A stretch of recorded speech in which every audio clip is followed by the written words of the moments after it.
Bloomberg Audio Studios. Podcasts, radio, news. From the heart of where innovation, money, and power collide in Silicon Valley and beyond, this is Bloomberg Technology with Caroline Hyde and Ed Ludlow.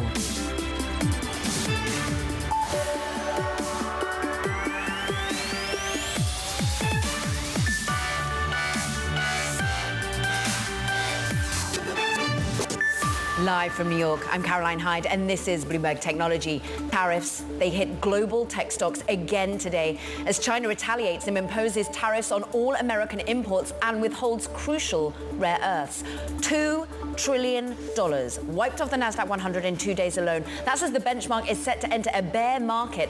Investors now expecting the Federal Reserve to cut interest rates 4 times this year.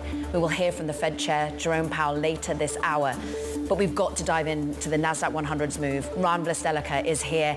Extraordinary. We haven't seen this sort of sell-off since 2020.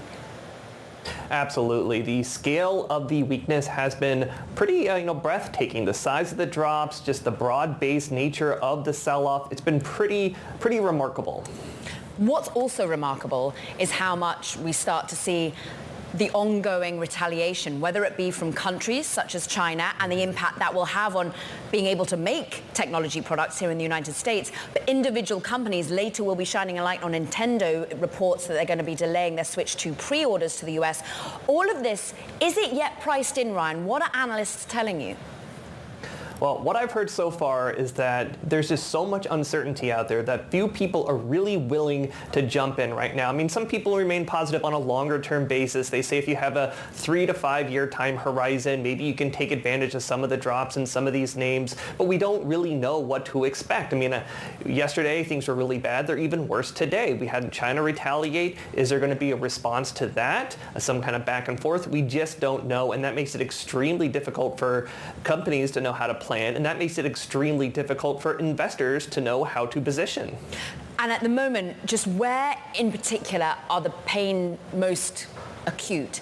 It's hardware rather than software, but software still in the eye of the storm if indeed the EU decides to respond from a digital services tax perspective.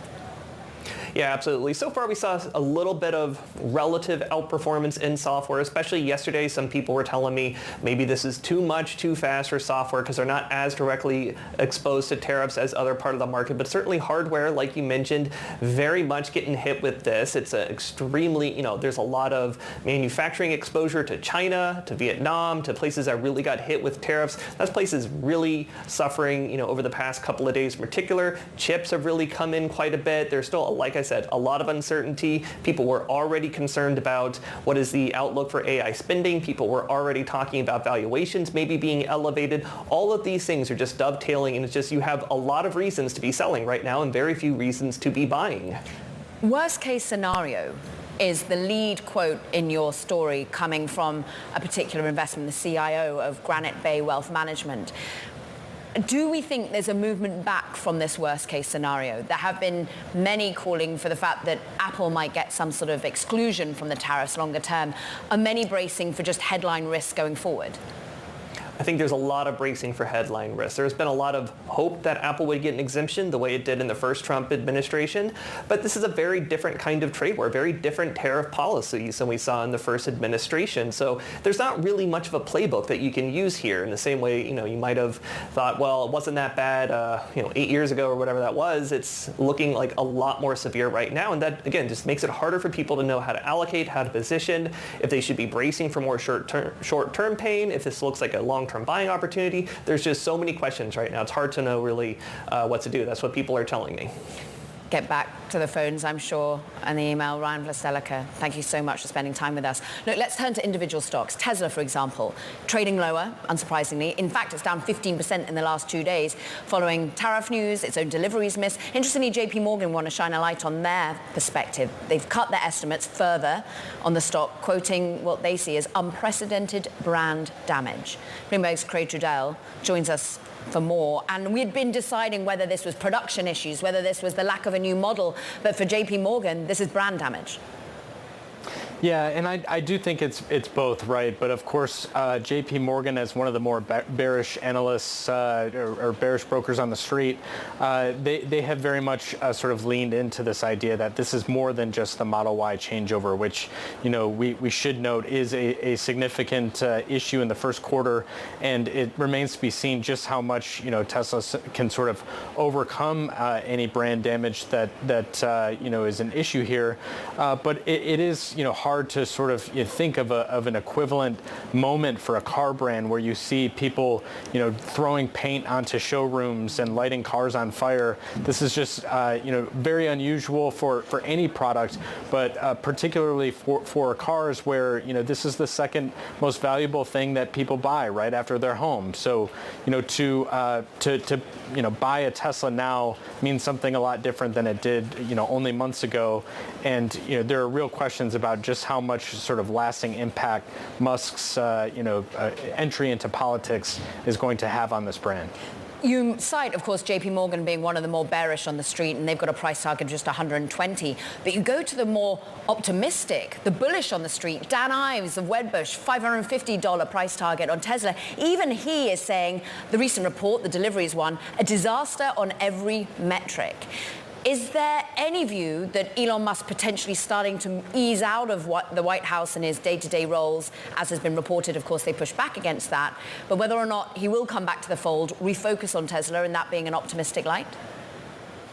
I think if we listen to what Musk is saying and what even J.D. Vance has said, I just have a hard time sort of seeing Elon sort of heading to the back seat, if you will. That's not very much his nature, right? He has very much sort of gotten in deep with this administration. Just in the last few days, he was pictured with a Trump, everything Trump said was right hat. I may be getting the verbiage a little off, but he is very much behind the president and sort of one and the same with this administration. And even if he does take a step back officially, I think it's hard to sort of fathom how he could really sort of separate himself after he's thrown himself in so emphatically the last 6 months. Craig Trudell, who's been following this for 6 months and then some, we thank you. Look, the market onslaught, it continues for other names. Let's look at Apple. Their market cap slipping now below $3 trillion. Let's get to a key analyst on the stock, Apple. Gil Luria, D.A. Davidson, Managing Director, joining us now. You look at so many names, and I'm excited to talk to you about all of them, Gil. But let's just focus in on Apple at the moment and what extent is being priced in the supply chain upending and indeed the tariff impact. Will they get some sort of exclusion, do you think? It looks less likely now that they'll get an exclusion than last time. I think that commentary is probably correct. The market is doing its best to assess the impact on Apple. Right now it's just doing the rough math. A third of the revenue being impacted, about a third tariffs higher.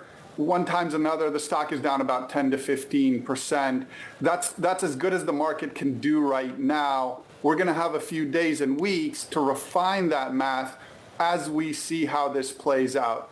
But the structural change to the United States' role in the global economy has already happened now. And every day and week that we proceed in this direction, it's going to be cemented as a different world order. And therefore, we have to get better at doing the math about how that impacts companies like Apple, but also a lot of other technology and other companies.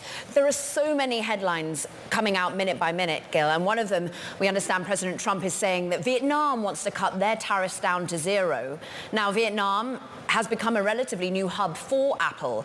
How are they able to, in this moment where the news can change from day to day, able to stomach the higher costs? Because they have a healthy margin of about 46 to 49%. That's right. So Apple has a few levers. One, it can push cost increases to its suppliers. Two, it can pass through price increases to its consumers. And then three, it can absorb some of the margin degradation. So it has all three levers. In the short term, it's going to use all of those.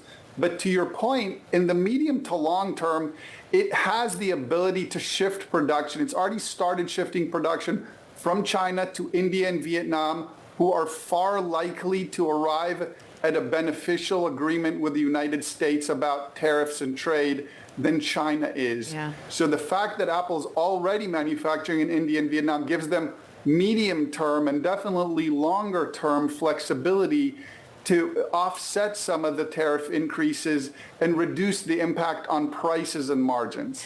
Gil, that's the hardware perspective, and I can understand why in NVIDIA that you also look at is feeling the pain on a hardware perspective and getting product out of Asia. Meta, under significant pressure, why? Is that more about the EU response mechanism? That's part of it. Part of it is that in an economic recession, there's less advertising dollars, which will mean less digital advertising, which is really all of Meta's business. So that's part of the reaction. Part of the reaction is Europeans have a habit of drawing funds out of our large technology companies through non-tariff barriers. So they'll decide that Meta isn't doing a good enough job on privacy, so they'll limit Meta, they'll fine them billions of dollars.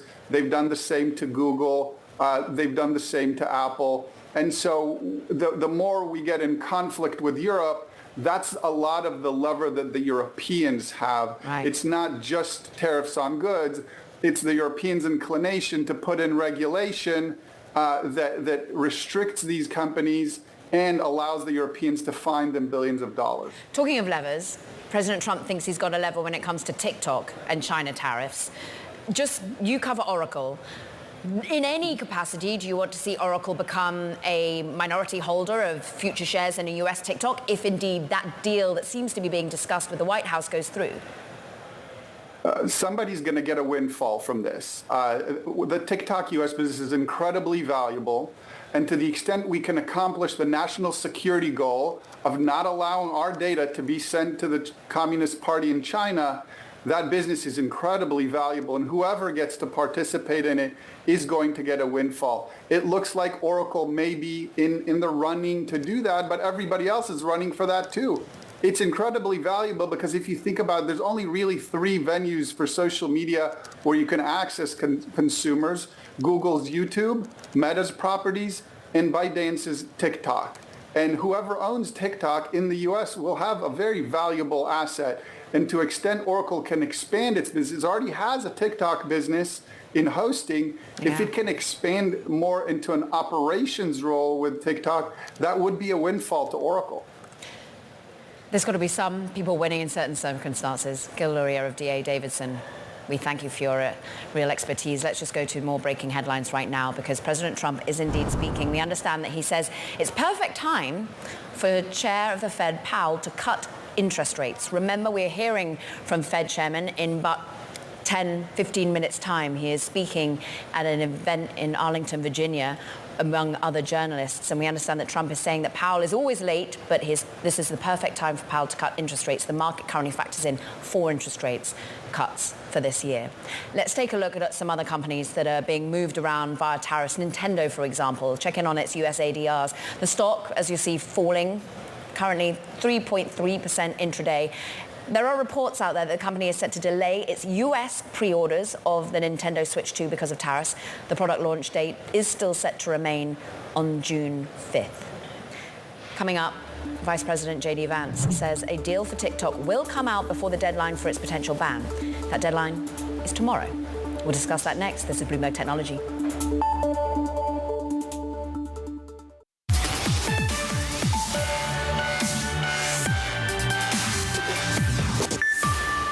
Breaking news in response to the market turmoil. News on Klarna. The company is said to be delaying its planned IPO after the implementation of Trump's tariffs. That's all according to the Wall Street Journal. We'll bring you any more breaking news on Klarna and its planned IPO, but as we understand from the Wall Street Journal, it's pausing its planned for initial public offering. Meanwhile, Saturday is the deadline for ByteDance to find a buyer for its US TikTok holding or be banned. President Trump and Vice President J.D. Vance have both signaled that a deal is within reach. Bloomberg's Kurt Wagner joins us for more. And maybe a deal even before Saturday the 5th? I would be surprised if we don't have something before Saturday. It's either going to be an announcement of a deal or a proposed deal, I should say, because, again, this requires buy-in from the Chinese government and ByteDance, which I don't believe we have yet, or an extension to continue discussing a deal, right? But we know that this week the Trump administration was meeting to talk about a specific deal that involves Oracle, Blackstone, and a handful of other investors. I think we're really circling around something that looks like that, and I expect we'll have something before midnight Eastern tonight, which, as you pointed out, is when this ban is supposed to kick in if they don't do something. The deal is all very well and good depending on who's agreed on it. And I suppose that the US investors might be aligned, but do we understand if ByteDance and the Chinese government might be aligned, considering they've just unveiled further tariffs in response to the US ones? Yeah, that timing is not necessarily a strong sign that everyone is working together here. We have not heard from ByteDance. We have not heard from the Chinese government. My, understanding is that the U.S. side of this equation is working to propose something that then they hope will be accepted on the other side of the fence there. But as you point out, we're in the middle of this global trade war right now, particularly with China. And so Trump has suggested, well, hey, maybe the tariffs come into, are a negotiating bargaining chip in this whole thing, but it is a complicated situation because of what you just mentioned. And what's also complicated is what happens to the algorithm and what oversight Oracle and indeed US investors ultimately have, and whether that's in line with the letter of the law. 2024 law passed, didn't have much way in which the algorithm could be kept in Chinese hands. That's right. So by letter of the law, the Chinese tech company ByteDance or the Chinese government should have essentially zero influence or control over this algorithm. The deal that has been proposed seems to suggest that they would. And so the deal that is being discussed may not follow the law. Now, the question is there someone who's going to challenge President Trump on that, right? If he just simply says, this is acceptable to me, we're going to do it, is Congress going to step in and say, hey, look, this doesn't follow the law, we're going to challenge you, or are they going to let it slide? And I don't know the answer to that. But I think you bring up the stickiest point in this whole thing, which is the actual control over this key technology. Both sides want it, and I'm not sure how they're going to rectify that. Bloomberg's Kurt Wagner, staying on top of a very timely conversation. We thank you. Let's focus now in on what advertisers, marketers do in this moment. Do they go to TikTok or not? Rachel Tipograph is with us, founder and CEO of MikMak. You have the data. And since January 19th, which was the first deadline when we were worried it was going to be banned and it went black for a moment, traffic has recovered to TikTok, right? Absolutely. So January 19th, I was here with you. We saw TikTok traffic go to zero. It took about until March 1st for TikTok traffic from major advertisers to reach Q4 levels. Why? There was a lot of confusion if it was still legal to advertise on TikTok. And if you've been following, TikTok did a lot of advertising themselves to communicate this is a safe place for you to advertise. Here we are, and we're now seeing TikTok traffic surpass Q4 levels.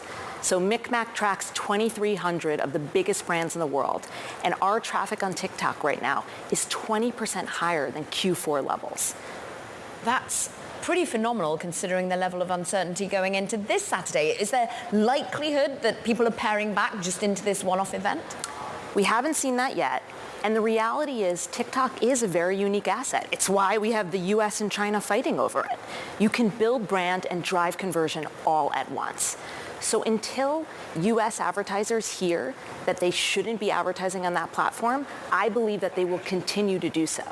That being said, they all have contingency plans. They have contingency plans for tariffs, and now they have contingency plans for advertising. And what we saw around January 19th is how easy it is to move dollars from one platform to another. Where did it go? Where did it shift? Who benefited? So the two big beneficiaries were Alphabet. So Alphabet is paid search, YouTube, DV360, and Pinterest. In both of those platforms, you can drive conversion, and brands consider it a brand-safe environment. Is that why they're not going to Meta? Why did Instagram not become the automatic place you put yet more advertising dollars, or is everyone already there? So the interesting thing about Meta is it is the gorilla. It's the giant. On any given day at MikMak, it's our #1 source of traffic, and it remains to be so. That being said, when we compare Q1 to Q4 meta traffic, we've seen a 3% decline. And when we look at the timing of this, it's all around Zuckerberg's announcement of removing fact-checking from the platform. So it goes back to many of the things that brands are balancing right now, and one of them is concerns around brand safety. That's really interesting. And I'm wondering, therefore, also at this moment, we're seeing Meta stock under pressure significantly because people are worried that advertisers are going to pare back because of economic uncertainty, let alone brand certainty and safety. Is that something you're preparing yourself for? Absolutely. I mean, this is a whole other curveball. This isn't about TikTok or Meta or the Trade Desk. This is about tariffs and consumer goods. And the reality is, consumer good companies are in a really tough spot. Their margins are getting squeezed, and they really only have three options. Raise prices, which retailers and consumers don't want that. The second is reduce supply chain, so essentially produce fewer SKUs.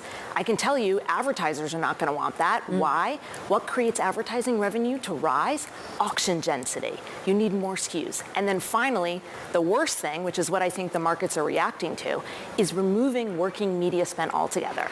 And I can tell you, if you're a student of brand the way that I am, if you stop investing in brand, you will lose market share. Right. And every CMO and CFO across the world right now is having this conversation. Worried about tariffs. Going back to TikTok, though, in 30 seconds, if TikTok isn't bought by the Oracle contingent and we don't see the algorithm come to US hands, do people stick with it? I think that you're going to start to see dollars shift very quickly then, and they'll shift into platforms like Alphabet and Pinterest. Always great having Mick Pack's data. Rachel Tippergraph, a joy to have you on. Thank you. Look, we've got more breaking news in response to the tariffs. This one is StubHub's IPO. We understand, according to the Wall Street Journal, that StubHub has also delayed its plans for initial public offering. Remember, there's the likes of StubHub who are potentially coming to the market. We also have Klarna delaying, according to the Wall Street Journal. The ripple effects being felt far and wide. Coming up, we're going to be hearing from the Fed Chair Jerome Powell in the midst of this market uncertainty following widespread tariffs, reaction from China. That's next, and this is Bloomberg Technology.